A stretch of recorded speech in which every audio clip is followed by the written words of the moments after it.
Alright, we'll try this once again. I've got a lot of requests recently about how to study certain PKO spots, and I just wanted to show one trick that I do personally that I find helps me a lot. It's going to be relating to these kind of spots where we are either facing a jam, or let's say we raise and then we face a jam, essentially when we're the last to act with someone who is already all in. In this scenario here, I raise off it's a 10k start stack. I raise off like 60, and then cut off who's a reg jams for like 32 big blinds. So the first thing that we need to calculate is what are our odds? How much is his bounty worth, I guess, for a start? And what does that then make our odds? So you can't actually see, usually on iPoker, what you can do is it'll show the amount of players left, and then you can just times that by the average stack, and then you can find out how many people started the tournament. And then through that, you can find out how much of the original field is left. For the purpose of this hand, including HRC, I'm just going to say that roughly 60 people entered. And at this point, there's about 80% of the field remaining. So, given this model, this might be something that you've seen before. You might not have seen it. This is basically what I use to calculate chips. Can't remember exactly where I got it from. You know, if it's copyrighted content, then sue me. But essentially, at this point, if there's 80% of players left, why is it? It's a weird hand. All right, we'll just do it like this. If there's 80% of players left, we line it up along here. We line it up there, and then we're going to say that roughly it's probably about 26.5%. So if the starting bounty is obviously 10k here, this is much easier to do. I wonder if there's any way to get these letters a bit bigger.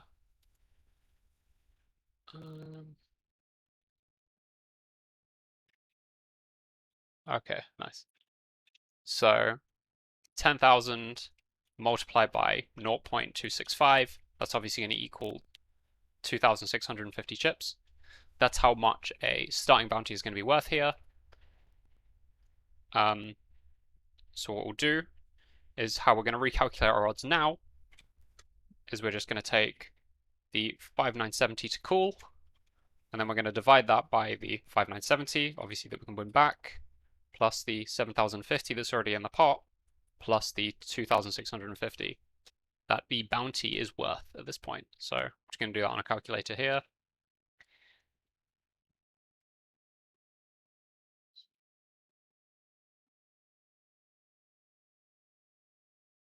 So that equates to about 0.3609. So we'll call that 38.1%. This is going to be the equity required to call. So what we can do from here, which is cool, is we can go into Equilabs.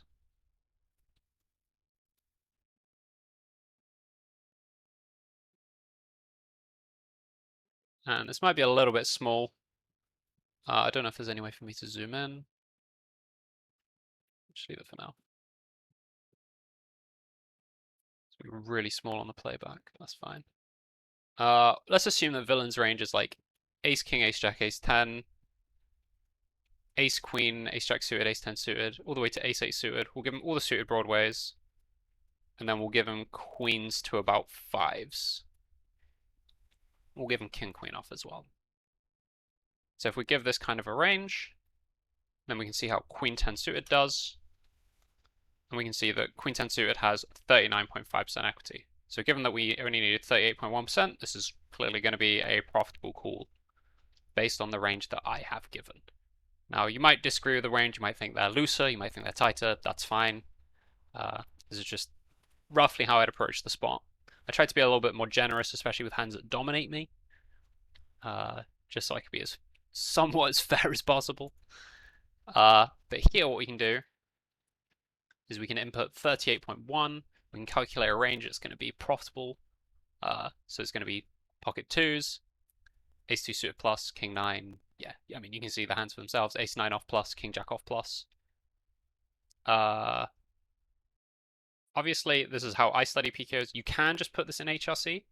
And what I'll do is I'll run an HRC spot, and just to show you how close they are, and then I'll talk about some of the benefits of doing it this way compared to doing it the HRC way. So if I open HRC,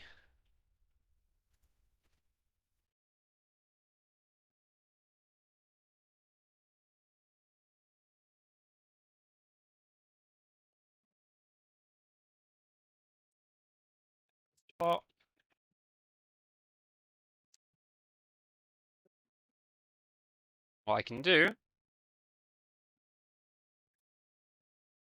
we can run it, multi-game ICM. Now what I can do is, saying that I thought there were 60 players left, I know that the amount that goes to the prize pool is 45.5 euros, times that by the 60 players left, and that'll make about 2,730. Make sure I've got this all, yeah, nice. And then the total chips, if there's 60 players and there's 10k chips, that's going to mean there's 600k chips. And then the bounties are basically everyone but me. Okay. No good way to do this.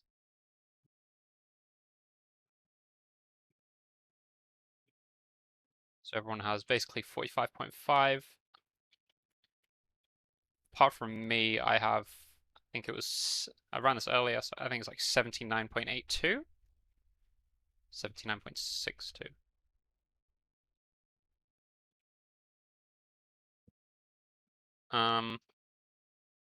That looks all okay. Here, we can just fiddle with the stacks a little bit. I think if I put 47, comes out roughly the same amount, and then I had some problems with shaping. I don't think the shaping is super accurate.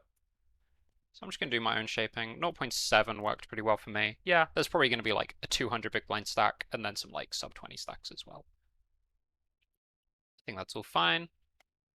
Then on to the next one. I will just do the open as 2 big blinds. I don't need any of the post-flop stuff.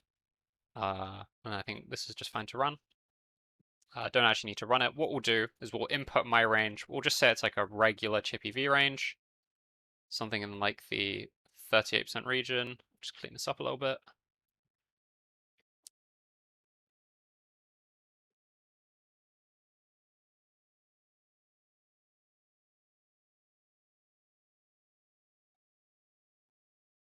I don't think this actually isn't overly important. You don't actually need to get the spot on, but I'm just being a bit weird about it.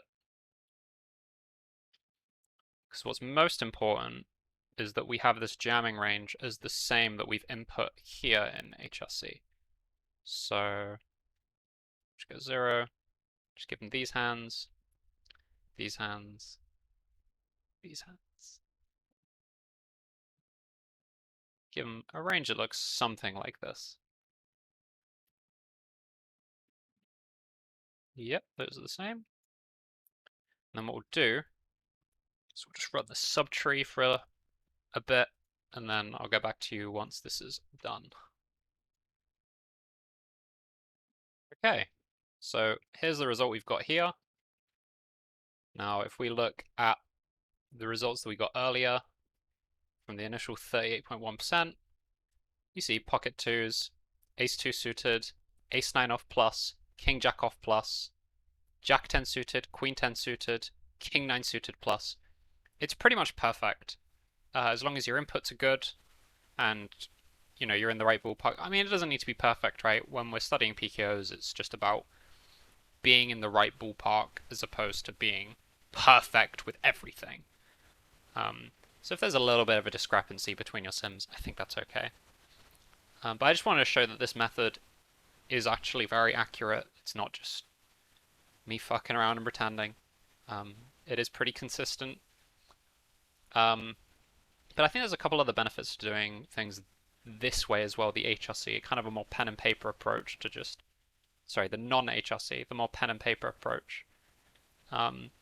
The way that I do it here is very similar to how you're going to be approaching the spot in game. You're going to be taking what your opponent's bounty is, you're going to be calculating, hopefully in your head, how much the bounty is worth, and then you're just going to be adding that onto a stack, and then basically recalculating the odds that you need. And I think this is a good way to train that method, and I think this is a good way to study bounty spots. I'm trying to think if there's any other what other benefits there are. Yeah, I also think running running spots this way, you kind of I think you get a much better grasp of what are good spots to gamble with, and what spots aren't as good to gamble in compared to if you just do it in HRC. I think there's a lot of benefit to just banging out like 50 HRC spots, but you can also bang out 50 spots this way. I find for me at least, it's a much more effective way to learn. I remember things much better. I recognize patterns much more. Um, and I would just recommend, and not everyone has HRC. If you don't have HRC, this is a perfect way to study PKOs. You just need to take a screenshot, um, and then you need to have it, and then you probably need access to this photo as well. Um, and then you can study a lot of these PKO spots. So yeah, hopefully that was useful. Thanks for watching.